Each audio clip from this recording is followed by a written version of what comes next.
welcome to the Mindset Michele TV show. We're so super excited for you to be joining us for another incredible episode with today's very special guest, the wonderful Allan Ryan. Hello, Allan. Hey, Michele, how you going? It's so wonderful to have you joining the show today. And for those of you that aren't aware of who Allan is, he's this incredible, very seasoned entrepreneur, business owner, and all-around lovely gentleman. So Allan is the founder and executive director of the Hargreaves Institute. His middle, beginning, and last name is actually all about collaboration, and as you can see on the desk there, about collaborator. And he's also was a adjunct professor at the UTS Business School. But that's kind of the key headlines about Allan.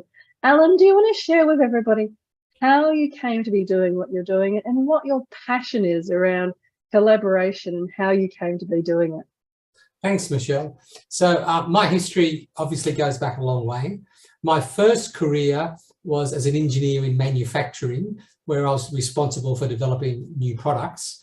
And then I transformed myself, going back to university, the Australian Graduate School of Management, and researching how established organisations can become more successful and more entrepreneurial. And that was what I really focused on. And that's my second career, which is around how do people become more successful and entrepreneurial. And I did all the research, and what I came up with was the one success factor that drove lots and lots of leaders was collaboration. And so I doubled down on collaboration. I set up my own business in 2002. So I was now 21 years of running my own consulting business. And with the one thing, which is how do you deliver growth through collaboration, entrepreneurship, success, mindset, and change? Wow, what a succinct and wonderful explanation there, Allan. And I'm sure that a lot of the background in that first career in manufacturing taught you a lot about people as you kind of built on that so much more in your AGM studies, and then working now for 21 years. Congratulations. That's an awfully long time, but I was going to say an amazing achievement as well. Thank you. Well done. You know, there's not many organizations that can say that they've been around that long nowadays. So in terms of success then, what do you think it is for yourself, for you, given that you've had two main kind of careers and been successful for 21 odd years now? What do you think success today means to you? Success to me is about relationships and about working with great people and really getting inspired. And what I love, and yes, I've been running this business now for 21 years, and we've had clients for 5 and 10 years, and we really focus on how you deliver that growth for people. So success is when I see, it's like a plant flourishing, when you see clients or businesses flourish and you know that you've had something to do with it at the start and you continue to hold their hands. And just recently it was on Saturday, one of our long-term clients rang me up and invited me for coffee because I was in his area. And the fact that clients ring you up and they talk to you and they value your insights and they trust you and you hold their hands over the whole journey of their business, as well as obviously helping my business. And so success to me is about that long-term growth, long-term relationships, and that just trust and value you create when you work with people.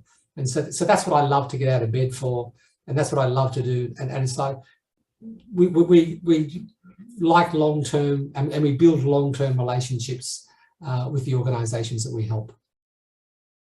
And would you say that that's in the rest of your life, other life areas, that this focus on building long-term relationships is something that outside of Hargreaves Institute in the other areas is something that, you know, your values and your motivation is very much about building long-term, and whether it's a business or a personal kind of relationship, seeing the growth and that success with other people?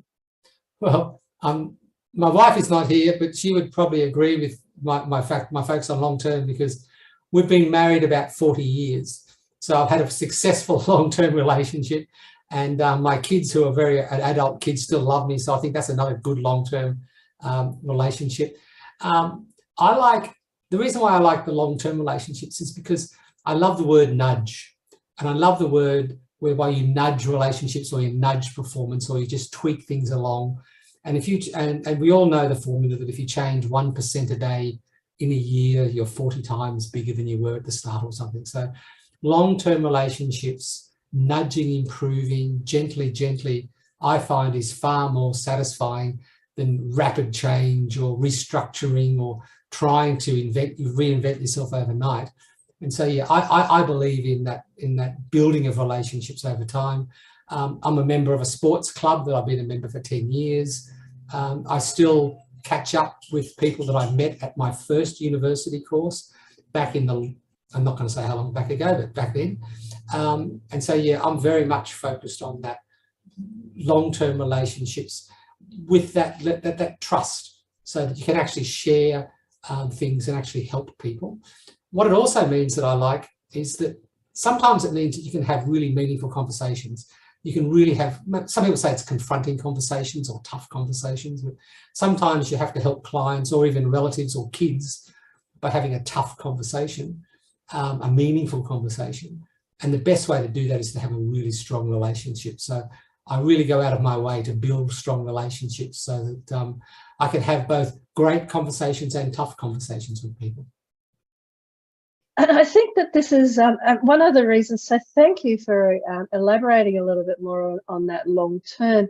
I think one of the reasons I was interested when you were mentioning it is that so many people I speak to now, they've built new relationships with COVID and with everything, moving things online in many ways. People have now built new relationships in a new way with people that they may have never met in person. And it's because of this, you know, new technology, COVID making everybody at home for a couple of years. So I'm fascinated because, yes, some of those early relationships I created at the beginning of COVID have now become longer term, you know, 3-4 year relationships. And so I love, you know, the 40 years, congratulations, 21 years with the business and 40 years of marriage. I mean, these are really, really fabulous lifetime milestones. Yeah, and thank you. And what I found during COVID, my COVID experience, is firstly when we all started working remotely, our team came together very well. Our productivity improved, our team relationships dramatically improved. And I thought that our relationships with our clients and people outside the team would drop off because we weren't seeing them as much, we weren't having coffees, we weren't going to conferences. What we found was different. What we found was that we had to be more intentional about connecting with people outside the team. And we could build those relationships. And you're absolutely right. We could build relationships with people who we never would build relationships before COVID, because before COVID, we didn't do Zoom calls to people in the UK or to people in Germany or to people overseas. Everything was sort of more local. You did things face to face, which we all loved. But the diversity of the people we're collaborating with now is far, far larger than the diversity of the people we collaborated with before COVID.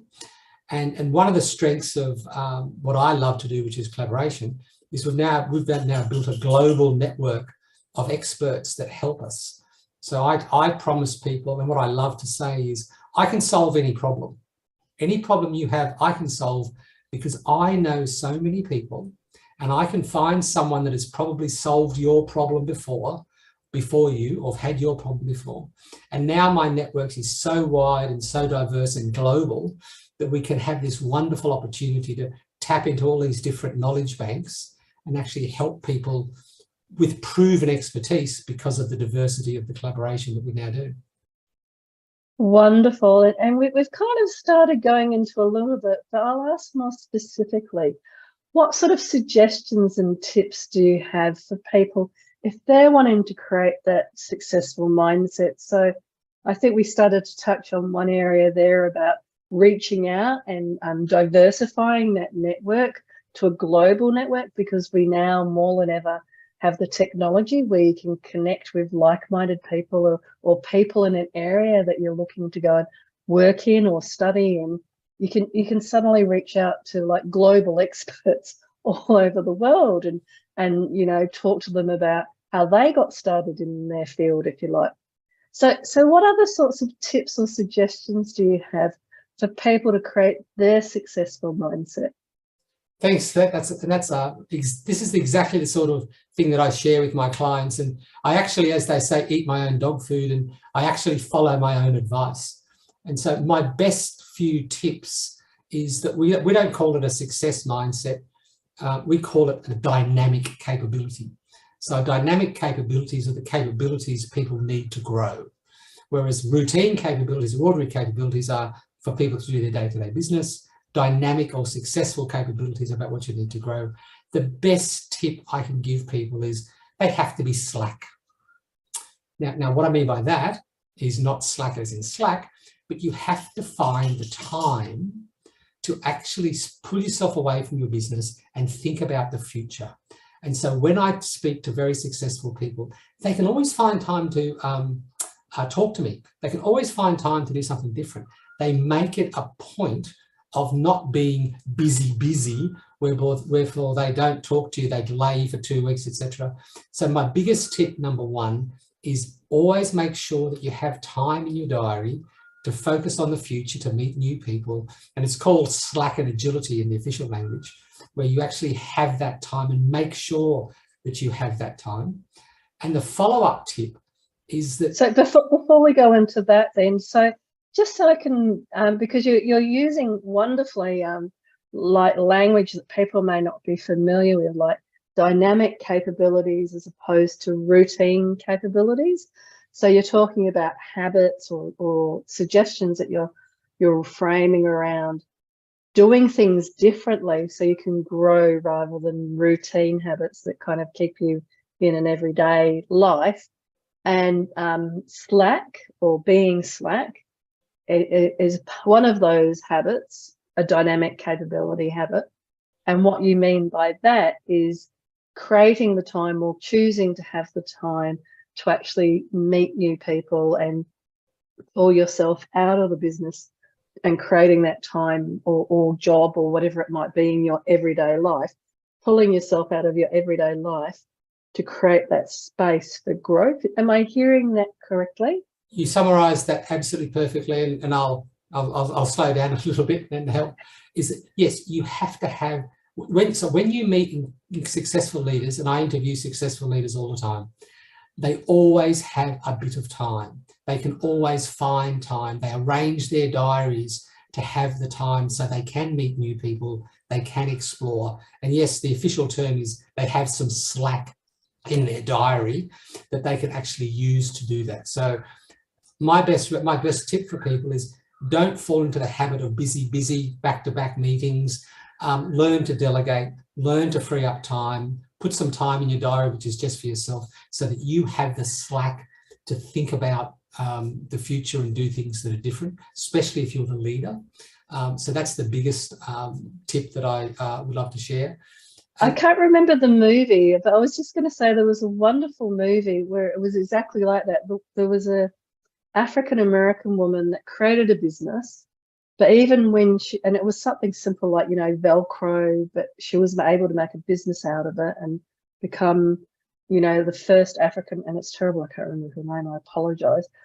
But she became the first African-American billionaire and all of this.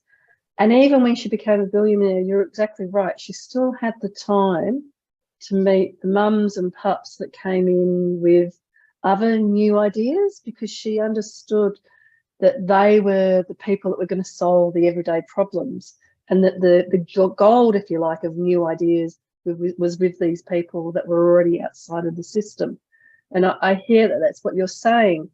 If you're doing your job and you're very busy, you don't have the time or create the time to then go and hear from somebody that's going to say, well, actually, I do it this way. And suddenly something that might take you half a day, you can see, oh, here's something now that will take me 10 minutes to do what I used to do. But if you haven't created that time, you wouldn't be hearing those new insider information. Correct. And absolutely correct. And it's also, a lot of leaders think they're being a great leader because they're so busy. because they fill their diaries up. They do lots of busy work, whereas a great leader has some slack. And so once you have some slack, then you can learn and network and collaborate, etc. The second thing that I absolutely believe in is that sometimes you've got to take a step back to take 2 steps forward. And so a lot of leaders and a lot of growth people, and I myself think we just got to keep growing, and we've got to focus on everything. Whereas sometimes you've actually got to stop a product, or stop and cancel something and cannibalize something, and just stop, take a step back, stop something that's too hard or not delivering enough value for you before you emerge and go forward again, right? So when you think about business, it's not a continuous growth curve. You don't just grow like a continuous curve. You go up, but then you come back a bit, then you go up, and then you come back a bit, and you go up, and you come back a bit. And so a lot of leaders realize you can actually lead better by going backwards just a bit before you go forwards again. Maybe you've got to stop something, maybe you've got to close down something, maybe you've got to rejig something, and re-energize. So one of the things that I do it all the time, I go through our products, our services, even some of our clients, and say, are these clients more effort than they're worth? Are these products, is it time to stop that product? And one of my team members said, yes, but we still make a little bit of money out of that product. And I said, yeah, but it's time to stop. We can spend that effort doing something better. So let's stop, and yes, we're going to make a little bit less money in this particular quarter, but we're probably going to grow a hell of a lot faster in the next quarter. So it's like, yeah, take 1 step back to take 2 steps forward. And leaders can do it, because leaders can make those tough decisions around, I'm going to stop doing something. And when I mean stop doing something, and I find this really hard in my own business, is you don't put it on the bottom of the priority list. You don't say, I'll get to it. You say, no, I'm stopping that. That's never going to come up again. We're never going to do it again. That's dead. We are going to move on to something new. And that's how you clear the decks, and that's how you maintain your focus. And so that's really critical, taking a step back. And I do it all the time, take a step back to take 2 steps forward. What an incredible and powerful suggestion. Thank you so much again, Allan, because I really hear, we work with people a lot around focus, and where are you focusing? If you think about it, you've got this cup, and that's your energy and your time. And so what are you putting into that cup? What are you spending your time and your focus on? And I love this idea that you're talking about reevaluating what's in the cup and going with some of it. Well, actually, I'm just going to stop that. And it may mean less money, less time, less energy for that little bit of time, but you're doing it to invest in something bigger, which is, how am I going to use my energy, my time, my money, my very valuable cup in a better and better way? And I know, again, it's something that, because it's a habit, and I was talking the other day about stopping smoking and stopping drinking and those types of habits. Though these habits can be things where you actually have to keep consciously focusing on, I've stopped doing that. I'm not doing that anymore. I'm, doing this instead. I'm doing this instead. I'm not sure if you heard that great example about if you're weeding the front garden, you don't just weed the front garden and then leave it, because you're leaving all those holes for the new weeds to grow back into. Once you've weeded the front garden, you actually still need to fill in those holes with something so that the old weeds don't grow back. So that's stopping and working out, well, which of the weeds in my cup analogy am I going to pull out? And then working out, when you stopped, what am I going to put back in there? And the other thing I love saying to people is to lean into it. So it means that whatever you put back into that cup, you actually don't have to say, oh, I'm going to stick with that now for the next 100,000 years. You can lean into it, and if it doesn't work for you, then take that out again the next time you stop and review what you're doing. Yeah, and I completely agree. And I like it's like a habit. When you say, I'm going to stop drinking, if that's the case, then it's a stop, it's a zero, right? And you just make that decision. It's not like I'm going to drink less, then maybe you'll drink more, or maybe you'll not drink less. And it's a lot more to, am I drinking enough, not enough? Sometimes it's easier just to say, no, stop. We're not going to do that, right? Which is why, and I like the word nudge, because if you're going to make changes, you don't want to radically make a change around, we're going to stop drinking, I'm going to get fit, I'm going to do all these 20 different things. It's, if you're going to go weed, you go weed and you nudge, you do a little bit, then you fill it in and you do a bit more, and you just, if you just keep pushing that gentleness of a nudge, then you can make big changes without the big risk, right? You don't risk by ripping up your whole front yard and say, I'm going to replant the front yard. And so it's like, that's where the long-term change happens a little bit at a time. I also like, I was just going to say, with this image I've created now of the front yard of the weeds in it, I also like the word nudge for that, because if you decided to go there one day and pull out every single weed, you might hurt your back. But with the nudge idea, if you go out and do a little bit until you feel tired and recognize, you know, because you're also training yourself to recognize when you feel tired and stop, and then go back another day and do a little bit more. So that nudging idea means that you're recognizing that, and I love this expression, you know, life is a marathon, not a sprint. So you want to be doing things in these incremental 1% that you were talking about, so that you can keep doing them and keep building on them, rather than, many of the get fit quick, you know, go to the gym every day and then you injure yourself because you've gone from 0 to every day and end up hurting yourself, as opposed to or you leaning get sick of it into and it. you just don't go again. Yes. Or you get sick of it. Yeah.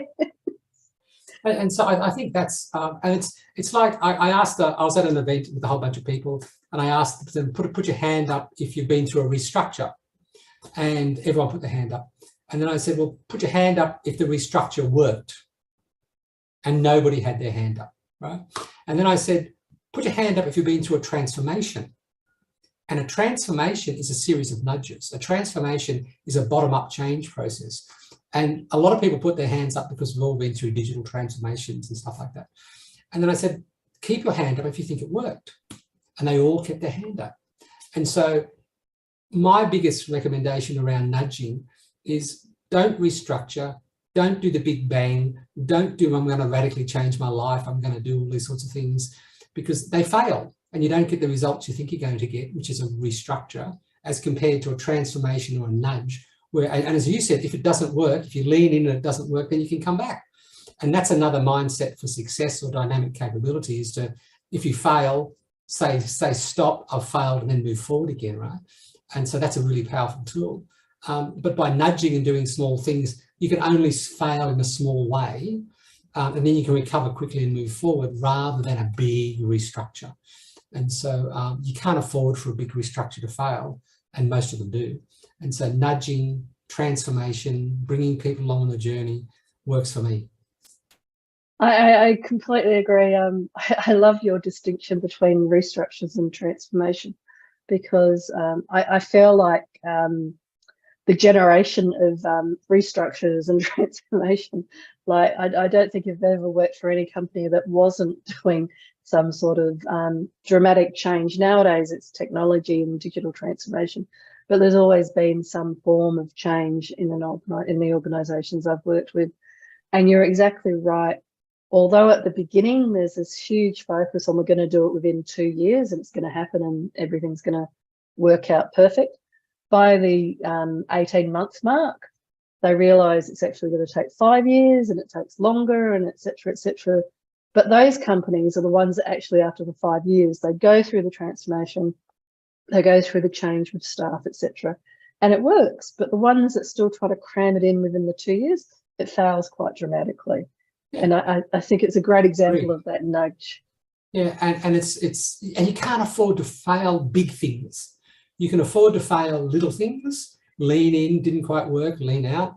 But if you're doing something big, just don't risk and do a big failure, right?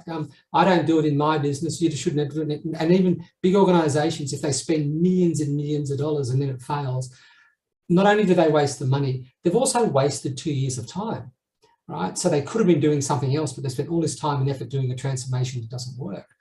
And so that's really, and it's one of those things that I always remind people of, which is what I said about, if you have good relationships, you can have tough conversations, and always say meaningful conversations or tough conversations. If you can have a tough conversation with your boss or with your partner and say, this is not working, let's stop.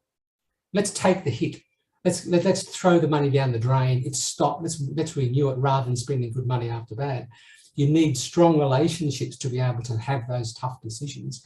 That's what a dynamic capability is to be able to have that tough, conflicting, heart-to-heart conversation that makes really tough decisions, because you'll be stronger for it, rather than saying, well, it's not quite working, but let's just keep going. Or I don't want to upset somebody, so let's just keep going.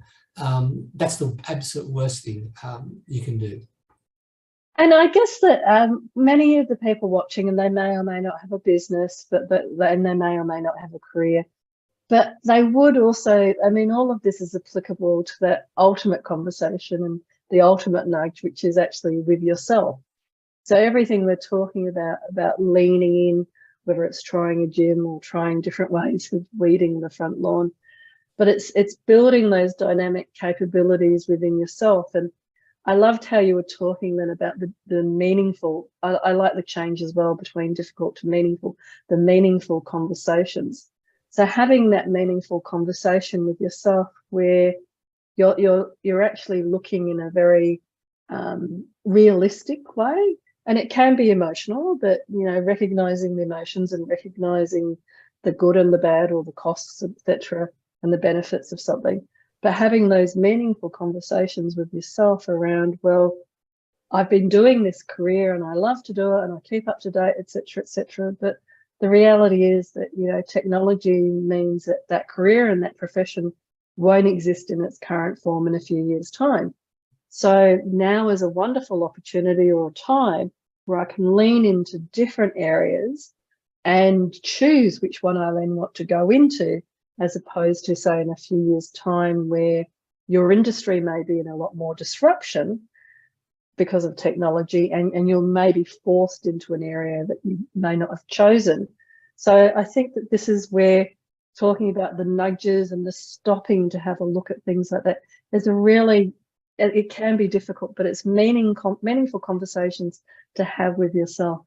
Absolutely. And one of the best stories is when I was teaching my kids to drive, and you would sit side by side in the front of the car and you'd have some wonderful, meaningful conversations with your kids while they're driving, because they're stuck with you for the hour of the driving lesson, right?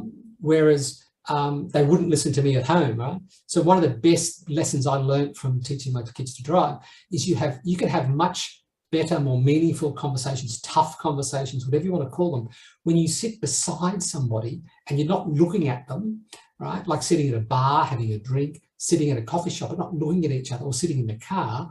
And that takes a lot of the pressure off people because you're not being looked at, right? And so if you really want to create trust and have meaningful conversations with people, try to do it in a car, or try to do it sitting side by side, where you're not having the pressure of looking at someone, or when you're both looking at something like a computer screen or a document or something like that. When you go to have a coffee with someone, my best recommendation is don't sit opposite them. Sit beside them, share their space, and you can have some really tough conversations and open conversations with them, because sometimes just looking at people in the eye means that it puts a lot of pressure on people. And so, having a meaningful conversation, sit with people, don't sit opposite people. I really love that. That's a very, very useful tip again about not sitting so that you're looking straight at somebody in the eye, but sitting next to them so that you're both perhaps looking off into the clouds or the sky in the distance. And then that actually helps you to not feel like you're in more of that confrontational. Allan, there's so much more I know we could keep talking about, but what's the best way for people to get hold of you? Well, as the collaborator, first, middle and last name, reach out to me on LinkedIn. I'm very, very active on LinkedIn. I'd love you to reach out. I connect with everyone that connects with me. We post lots and lots of really valuable stuff from both myself, Allan Ryan, and Hargraves Institute. Follow Hargraves and you'll learn an awful lot, and we're really happy to share. And if anyone pings me a message, I always answer. Oh, wonderful. And Allan, the final question then is, if you were to give some advice to your younger self, what might that advice be? The best advice I can give my younger self is put your oxygen mask on first and then help others. So my best advice to my younger self is look after yourself first, make sure you're strong, you're happy, you're competent, you're happy within yourself, and then look after other people. And so even though I'm a collaborator and I spend all my time looking after other people, helping clients, I have to make sure that I'm in a good place, that I'm confident, that I'm happy, that I'm well. So put on your oxygen mask first and then look after others, right, is the best advice, because you have to be strong in order to help other people. I love that. I really love, and remember when I first heard that analogy of putting on your own mask first. It was the best example I saw of, or I know of that whole philosophy of, you know, taking care of yourself so you can then help to take care of others. Allan, it's been such an absolute pleasure having you on the show today. Thank you very much. I've enjoyed it, and I've learned something as well. Fabulous. Well, thank you, Allan, and thank you to all the viewers for watching. It's been another incredible, very, very value-packed show with all the incredible insights from our guest, Allan, today. But for now, from my heart to your heart, be great, be fabulous, and be you.